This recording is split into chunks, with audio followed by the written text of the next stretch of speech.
তো আজকে রান্না করবো বাঁধাকপি চাম্পুর। তো ওতে আমি দিয়ে দিচ্ছি হচ্ছে সাদা চিনি কচু, তারপরে ওতে আমি দিয়ে দেব মটর, তারপরে দিয়ে দিচ্ছি হচ্ছে কাঁচা টমেটো, করে দেব আলু,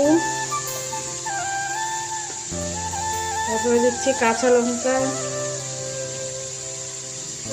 তারপরে দিয়ে দিচ্ছি ধনিয়া পাতা, দিয়ে দিচ্ছি পেঁয়াজ, দিয়ে দেবো হচ্ছে চাম্পুরার ছাল, আর দিয়ে দেবো এখানে হচ্ছে পোড়া মাছ, দিয়ে দিচ্ছি কেটে রাখা আদা, দিয়ে দিচ্ছি মুরই পাতা, আর একটা দিয়ে দেবো হচ্ছে হলুদের পাতা।